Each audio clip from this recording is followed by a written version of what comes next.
Welcome back to Two Wise Guys. My name is Patrick Sanchez. And I'm John Franquist. Today's discussion is going to be on the Titanic. What that discussion is about, you got me. My friend John Franquist here is a guru on the Titanic. I'm not so much of a guru. I like the movie. I enjoy the movie. You found it a romantic movie, John? It was a romantic movie. But did you cry, John? Here's what I'm going to get at. The problem I had with the movie Can you answer that? Did you cry? No, I did not. Okay. I don't cry. Men don't cry, okay? Now, moving on. The movie... The Kennedys don't cry. Moving on. The movie Titanic, loved it, saw it several times. Several times? I have one thing to say, one complaint. Wow. If you allow me. Please. The Rose character. The character of Rose. The first time I didn't quite pick up on it, but I didn't like the Rose character. I would have preferred if the movie had ended with Jack surviving and Rose could have drowned for all I care. Rose, I'm sorry, Rose is a gold digger. You remember the movie? Well, she was a gold digger. I didn't see as many as you did, but I remember is she was probably in a transitional stage. Yes. She was probably in some arranged marriage where she noticed she's not happy, but she's for the convenience. The dude has money. She meets the Leonardo DiCaprio character and sees that's true love, but because of society issues, she can't go there, etc. Which is fine. Is she really a gold digger? Yes. Maybe she started as a gold digger and noticed I'm gonna get DiCaprio I'm gonna get is the true love. Here's the thing. If you marry a gold digger and she tells you later, well, my mom made her do it, you're not gonna buy that. But going by the movie, she was a gold digger. She's being forced into the situation. Fine. Her fiance's a jerk. You could see that. I'm fine with that. What she should do, what any normal person would do, is the right thing to do is break up with the fiance, and run off with your homeless new boyfriend. But what did she do? Homeless. He was homeless. Now, I never met a homeless guy looking like DiCaprio. Not that I care. I know you would go into that, but hey, yeah, right. Of course. But anyway, she goes out with DiCaprio. Now, here's the thing. She asks Leonardo DiCaprio, I want you to draw me. I want you to draw me naked. So he does. And the movie says he was a perfect gentleman. He was professional. He drew it. He signed the drawing and all that. You would think that a woman whose new homeless boyfriend did this romantic thing for her would roll up her drawing and put it in a safe place, maybe for her eyes only. I can understand it. Whatever.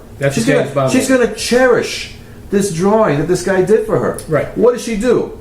It would have been funny if Jack, the DiCaprio character, would have asked her, "Hey, what are you going to do with the drawing, honey? Are you going to frame it?" And she'll say, "No, I'm going to stick it in the safe so when my fiance, soon-to-be ex-fiance, can see the drawing in your face." You know, I mean, what kind of crap is that? She could have just broken up with the guy. Before you jump in there and say, well, you know, he deserves it. I'm not even going to go there. Break up with the guy.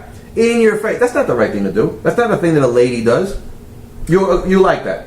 Sir, you're already labeling this homeless boyfriend as a boyfriend. He ain't a boyfriend. It's a guy she feels something for on a cruise that hasn't taken off 48 hours yet. Sir, allow me to explain. You talked your point. My point is, she met this guy. She feels something for DiCaprio's character.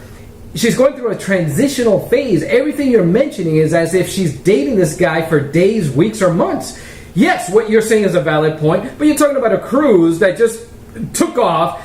She's getting her body painted nakedly. You know, I mean, what I'm saying, and if your point that they're not even boyfriend and girlfriend yet makes my point even more valid. If she had, instead of breaking up with her boyfriend, she's on a cruise. She's going to break up with him and what? Stay on the cruise? Can I finish my point? The point is, this guy drew a picture of her. Yes. Let's say you're a painter or an artist, whatever. A sculptor. And you do this sculpture. What is she going to do with this painting that you did of your new love? Oh, she's going to let her boyfriend find it. I'm going to put it in a safe so the boyfriend can find it. In your face, guy. Come on. Moving on. She's a different society. Moving on. These are people that are at a different level of mentality. So you're saying you got to put yourself. Excuse me. As you mentioned, you're she's at a lower level. Jack has more class than she does. You're not going to break up with someone like, well, you know what, my girlfriend's a bitch. I'm going to break up with her, but I'm going to have a drawing done by my new homeless girlfriend. She's going to draw me naked. I'm going to shove it in the drawer, the bedroom drawer, so she can find it and freak her out and in her face. Easy now. Easy nothing. It pisses me off. That's why you saw it so many times? It's outside of that. Later on in the movie, Rose gets on a boat. She's safe. She's getting on the boat, and Jack is still on the Titanic. Jack's going to have to find a way to get off. What does Rose do? She jumps off the boat onto the ship, chases Jack in a romantic moment. I got that. But that's a spot on the boat that somebody else could have had. Somebody drowned because selfish Rose jumped off the boat onto the ship. Later on, Jack ceded his spot on the door. They couldn't both be on the door floating in the ocean. So, hey, Rose, you get on the door. I'll lay over here and freeze to death. Jack would have lived. Jack would have been on the door if Rose would have stayed on the boat. When they get to New York, they could have hooked up. So what's your point? My point is that Rose is a selfish gold digger. I wish she had drowned. That's my point. So, and this is why you saw it so many times? I like Titanic because of the ship, the sinking of the ship. The digital effects were great, by the way. And by the way, Leonardo DiCaprio did a good role, deserved the nomination, didn't get it, but that's another story. When I started watching this movie, I was getting a backache. I was dying for them to sink already because it was a too long a movie. And as I was watching this movie, I was already getting a sinking feeling. No pun intended. Okay. But anyway, basically, we'll wrap it up. I got nothing else to add to that. Give us your input on that one. In the meantime, this is Two Wise Guys 5. Sayonara. Sayonara.